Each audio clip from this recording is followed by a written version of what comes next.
Қарақалпақ халқының тарихында өзіне тән болған басқару системасы жаратылған. Бұнда билер, беглер бегі, аталықлар, батырлар һәм патша Россиясы кіріп келгеннен кейін олыслықлардың енгізілуі міне осы басқару системасының буынлары есептелінеді. Билер динамикасы, олардың сайлану тәртіптері, халық арасында атқарған қызметлері халқымыз тарихының бір бөлігі есептелінеді һәм көплеп тарихи мағлұматлар үшін негіз жаратады.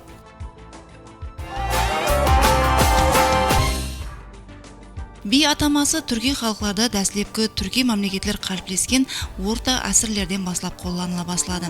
Сол қатары Қарақалпақ халқында да би түсінігі орта әсірлерден баслап кең ен жайған. Би институты хақында, оның қалыптасу хақында алымдар Вамбери, Уәлиханов, Радлов өз зерттеулерін атап өткен. Академик Радлов өз зерттеуінде би атамасын бек би атамаларымен байланыстырып, хакимият, хүкімдар мәнісін білдіретінін атап өтеді. Ол бидің 3 классификациясын келтіріп өтеді. Бұнда бірінші патша, князь, екінші судья, үшінші қарар қабілеті данышпан, шешен. Ұлыма би институты түрки халқлар қалыптасқан орта әсірлерде пайда болған. Түрки халқлардан есептелген Қарақалпақларда да би институтының пайда болуы орта әсірлерге барып тақалады. Орта әсірлерде 13-14 әсірлерде жасаған майқы би өзінің ұнамлы шешімдеріменен жүдә белгілі болған. Қарақалпақ халық шайыры Бердақтың шығармасында, яғни шежіре шығармасында майқы бидің һәм оның баласы жайылған би, һәм оның ақылығы нағадай би хақында келтіріп өтіледі. Басқа да 50-ге жақын билерді анализ етеді. Ұлым алғанда Қарақалпақлар тарихында билер институтының орта әсірлерге барып тақлатылуына күмән жоқ. Ілімпазлар арал бойында билер институтының рауажлану басқышларын 5 дәуірге бөліп көрсетеді. Орта әсірлерде Орлығазия халықтарында ханлық статусына Шыңғысхан ұрпақтары ескерілігі себеплі бұл аймақтағы жергілікті халықтар би сияқты институттар арқылы халықты басқарған. Ұлыма халықлар тарихындағы социалдық һәм саяси өзгерістер себеплі би институты, яғни билік басқару трансформацияға ұшыраған, сондай-ақ онда іскерлік көрсеткен тарихи шақсылар себеплі билер институтын 5 дәуірге бөліп үйренуге болады.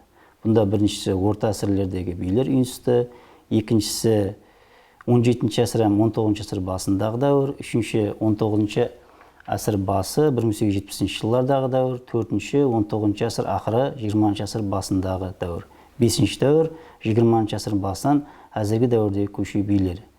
Әзіргі дәуірде де би статусы біздің халқымызда қалған, Қарақалпақстан аймағында да мәхәлле институтында ахметлі буын сипатында әрекет етпекте. 17-ші әсірден баслап Аралбой аймағында би статусы ру һәм қауым басшысы сипатында көріне басталған болса, бұл дәуірде социалдық һәм сот құқық функциясыны атқарғанлығын көреміз. 18-ші әсірдегі сасық би хақында зерттеу алып барған Өсербәлиев өз мағлұматында сасық би арқалы би статусына анықтама береді. Онда ол ұлыс биі 10.000 әскері топлай алатығын, ру һәм қауымдық бірлеспенің басылығы, яғни руластар арасындағы мөнәсәбәтлерде текарғы рөл ойнаушы басқару системасы екенлігін атап өтеді.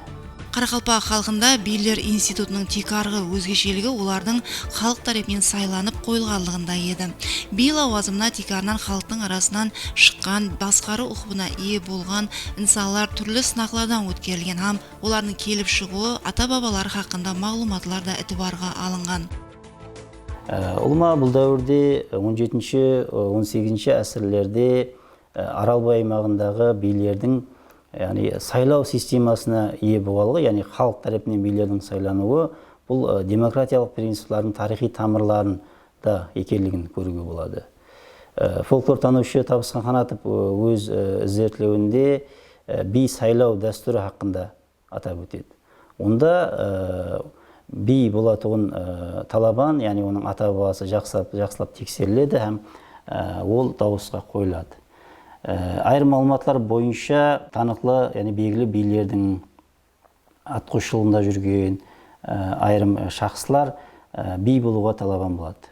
Халық ауызекі маалыматларына көре, бұнда билер, яғни билік сайлау процесінде би болатығын талабан бірнеше сынаулардан, яғни оның қабілеті, шаққалығы, шешелігі, яғни бірнеше сынақтардан өткергенлігін көруімізге болады. Төлепберген Қайыпбергеновтың Қарақалпақ дастаны трилогиясында Маман бидің би етіп сайлану процесі хақында сөз етілген. Һәм онда Маман би ақыллылығы, дүние қарасы, шешенлігі һәм білімі итибарға алынғанлығы себеплі көпшілікке мәлім. Бұл халқымыздың әзелден адалатты сүйгенлігі, демократияны қадірлегенлігінен дерек береді. 18-ші әсірде Аралбай аймағында билер институты, яғни өзінің мемлекет басқару һәм социалық институтында жұмақлау басқышына кірді. Бұны біздер Маман би мысалында дәлелдеуге болады. Әлбетте Маман би Маман Оразақ ұлы 18-ші әсірде Қарақалпақтар тарихында үлкен тарихи шахс сипатында халықтың ядында сақталып қалған. Ол елшілік нәсібетлері арқалы сыртқы сияси қызметі, халықтың социал-экономикалық машқаларын шешу арқалы өзінің социалдық қызметі, бүткіл Қарақалпақтардың мәпін сәулелендіруші жарлықты Россия империясынан алуы арқалы социалдық сияси қызметті атқарған.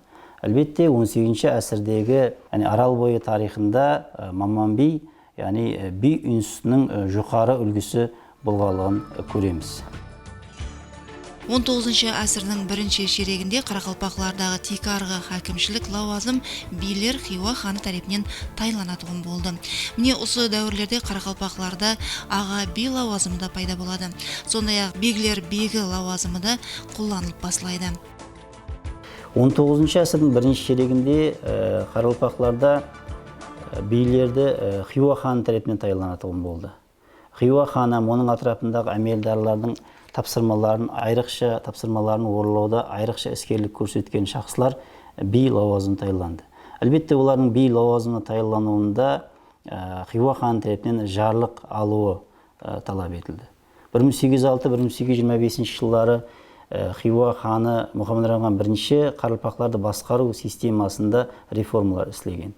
Онда Айдос биге барлық Қарақалпақтардың хакімі, яғни аға биі лауазымы енгізілген. Осы уақытта аға би лауазымының пайда болуы тарихи ахметке ие.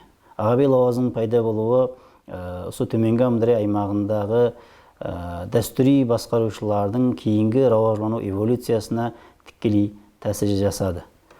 Ұлыма 19-ші ғасырдың екінші ярымына шекем, Ержеппеге шекем, Айдос биден басқа ешкім аға би лауазымын иелеген жоқ. Академик Сабыр Камалов өзінің минетінде беглер бегі һәм аталық лауазымдарының Қарақалпақлар тарихында, яғни Қарақалпақлардың басқару системасында енгізілуін себебін келтіріп өтеді. 19-ші ғасырдың орталарында ең жоғары лауазым Қарақалпақлардың басқару системасында сол Хиуа халық құрамындағы, яғни онда билер болған. Олар билер бір-бірінен ғаресіз тәрізде руам қауым басшысы сипатында Хиуа ханымен тікелей мүражат алып баратығын болған.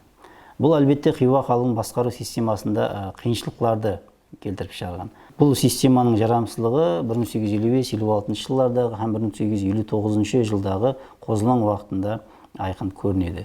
Нәтижеде Хиуа ханы 1859 жылда Қарақалпақларда беглер бегі һәм аталық лауазымларын енгізеді.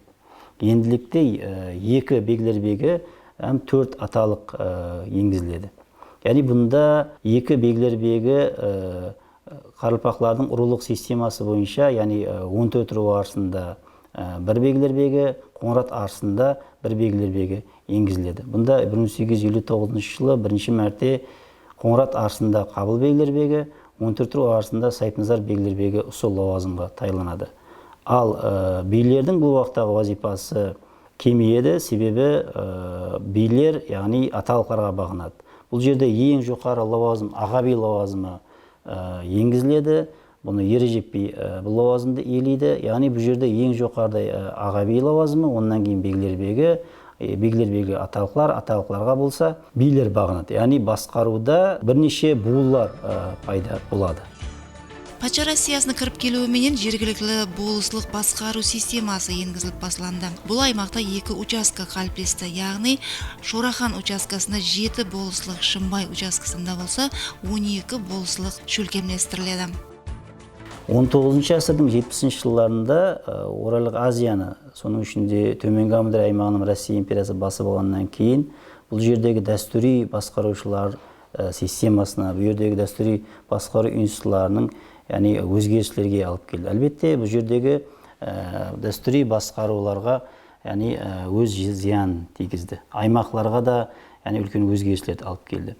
1873 жылы Хиуа халы аймағын Россия империясы басып алғаннан кейін бұл аймақтағы яғни Амудария шеп тарапіндегі халықтар Хиуа ханы құрамында қалды. Амударияның оң тарапындегі халықтар болса Россия империясына қосылды. Бұлма Қарылпақлар соның үшін жасап отырған аймақта бұл жерде көруімізге болады, екіге бөлінгенін көруімізге болады. Яғни Амударияның оң тарапындегі Амудария бөлімі, яғни Россия империясы құрамындағы әкімшілік бірлік пайда болды өз алдына. Түркістан генерал-губернатор құрамындағы. Бұл жерде әсірлер давамында Төменгі Амудария халықларының дәстүри басқару системасы, өзін-өзі басқару, рулық түзімге текарланған басқару системасына ие болған жергілікті халықтар, Қарылпақлар, өзбектер, қазақтар, түркменлер неше әсірлерден бойы тыныштату жасап келіп жатыр еді. Соның ішінде сорау пайда болады. Бұл жерде яғни Амудария бөліміндегі, яғни сол халықтар, соның ішінде Қарылпақлар, яғни Россия империясының лауазымларында қандай лауазымларды иеледі деген сорау пайда болады. Бұл жерде олар жоғары лауазымларды иелей алды ма? 1867 жылы Александр II тарапынан, яғни Россия императоры Александр II тарапынан Түркістан өлкесін басқару хақында реже қабыл етіледі. Бұл режеге текарынан, яғни екі басқарудың принцип текар етіп алынады. Онда әскери әкімшілік үкіметтің бөлінбеуі, олардың бір қолда орайласуы. Ал екінші жергілікті халыққа саяси характерге ие болмаған басқаруды беру. Әлбетте бұл жерде Түркістан генерал-губернаторы Кауфманға да жүзде кең уәкілдіктер беріледі. Демек, жергілікті халықтарға социалдық характерге ие болған басқару системасы беріледі.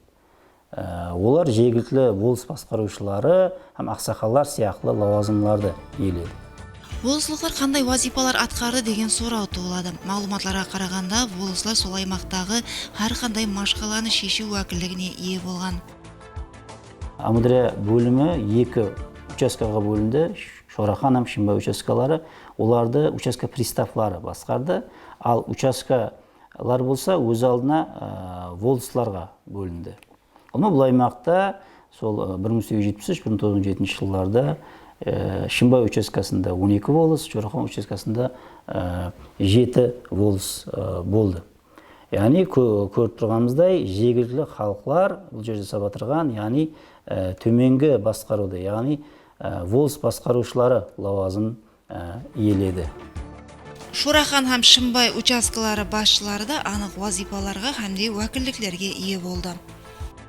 Участка басшыларының вазипаларынан қысқаша айтып өтетін болсақ, участка басшылары жергілікті халық арасында қызмет сапарларын атқарған, сайлау вазипаларын әмелге асырған, емаса әр жылғы салық, емаса басқа мемлекеттік жиынларды жинауда жергілікті болысларменен бірге болған. Сондай-ақ полициялық қызмет, емаса полициялық әскери әмелдарларды да әрбір орынға тайырлау менен де шұғылданған. Әмде өзі де сол әскери орган болғанлығы үшін участка уезд басшылары өзлерді сол жергілікті халықтың тәртібін сақлау үшін тез-тезден сапар шөлкемлестіріп тұрған. Сондай-ақ участка басшылары қызмет сапары давамында кеткен қаражетлерді жеткеруге, емесе жетпей қалатұғын болса, қайтадан соны жоғары орган, яғни бөлім басшылығынан қат, емесе рапорт арқалы алып, жетпеген жеріне қайтадан қаражетпен тәминлеу жұмысларымен де шұғылданған. Болыслар арасында халық арасында айрықша ітібарға ие болғанлары хақында көплеп мағлұматлар бар.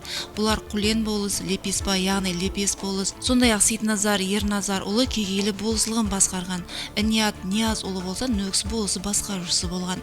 Олардың әрбірі хақында сөз болғана халқымыздың қиын тұрмысын жақсылауға болған ұмтылулары хақында мағлұматларға дүз келеміз. Бұл дәуірде жергілікті болыс басқарушылары, ақсақаллар, бірінші нәубетте Россия империясы администрация уәкілдерінің бұйрықларын орындау керек, екінші тараптан болса халықтың қолдау-қуаттылығына да ерісу керек болады. Бұнда олардың кейінгі сайлануында да, іскерлігінің ұзағырақ давам ету үшін әлбетте бұл екі фактор ахметлі болады. Онда олар осы екі тарап ортасында тең салмақтылықты сақлауы керек болады. Олыма Шорахан һәм Шымбай участкасындағы жергілікті болыс басқарушылар, ақсақалдар хақында халықтың ядында бір қанша ұнамлы мағлұматлар сақланып қалынған. Бүгінгі күнде заманауи іздестірулерде oral history деп аталатын ауызекі тарих мағлұматларда антропологиялық іздестірулерде, яғни біз атап өтіп отырған сол болыстардың, тарихи шахслардың өмір баянын жаратуда juda ahmiyetli болып табылады. Бұл дәуірде сайлау системасы да белгілі низамлықларға сәйкес өткерілген, яғни жергілікті халық дауыс беру жолыменен болысларды һәмде қазыларды сайлау құқына ие болған. Сол болыслықлардан әр 50 ямаса 55 үйлік адам жиналып, сол болыслықты сайлауға қатынасқан. Демек, сол 50 ямаса 55 үйлік шаңырақлық адам сол болысларды сайлауда қатынасып, егер сол 55 үйлік адам қанша көп, қайсы болысқа дауыс берсе, сол болыс сайланатын болған. Үшінші басқышта болыслардан тысқары қазылық сайлауларды өткерілген. Енді болыслық, ұлмалығында қазылықларға өзі алдың бей болып істеген, емаса Хиуа ханның дәуірінде азғантай билік жұмысын алып барған, ұлма халық ішінде танылмалы болған адамлар сайланған. Қазылыққа да тап сондай ел ішіндегі бір танылған, ілімлі, білімлі, медресе оқыған адамлар сол қазылық вазипасын атқара алуға имканияты бар дегенлер, демек сол 55 үйлік адамның тарапынан көрсетпесімен сайланған. Енді осы қазылық сайлауында бір азғынтай қосымша қылып кететін болсақ, тикарынан қазылық сайлауларында Хиуа ханлық дәуірінде бізге белгілі медресе оқыған, қазылық институтын біткерген білімлі адамлар сайлана бастаған. Ал кейін ала қазылық сайлаулар Россия империясы басып алғаннан кейін бұл ілімлі адамларды сайлау тәртібі жоғалып кеткен. Яғни сол болыслыққа, ямаса участкаға бойсынатығын, олардың тапсырмаларын орындайтығын, медресе біткермеген, сауатсыз болса да, сондай адамдар қазылыққа сайлана берген. Енді ілімлі адамлардың қазылыққа сайланбауына бір хүжетлерден себеп қылып келтіруіміз мүмкін. Мысалы үшін бір хүжетлерде келтіріледі. Хиуа ханның архив хүжетлерінде бір қазыдан сол біз сізді қазылыққа сайлаймыз, бірақ біздің шартымыз бар деген мазмұнда онынан бір мәп үміт еткен. Демек, сол болыс басылықлары, ямасы участка басылықлары, бұл аттар тікелей айтылмайды. Сол уақытта қазы айтады, мен пара беріп қазы болмайман деген мазмұндағы сөзі бар. Демек, сонынан білсек болады, болыслықларға кейін ала ілімсіз, яғни медресе біткермеген, бәлкім сол болыслықлардың айтқанын қылатығын қазылар сайлана берген. Сондай халқымыз өтмішінде аталықлардың белгіленуі де айрықша ахметке ие. Міне бұлардың барлығы Қарақалпақ халқының басқару системасының бір бүтін көрінісін көз алдымызға келтіреді. Неше жылдар хатте әсірлер давамында қалыптасқан бұл басқару системасы көплеп ел басқарушы азаматларды қалыптастырған. Біз міне осы басқару системасы хақында келесі көрсетулерімізде де тоқталамыз деген үміттеміз.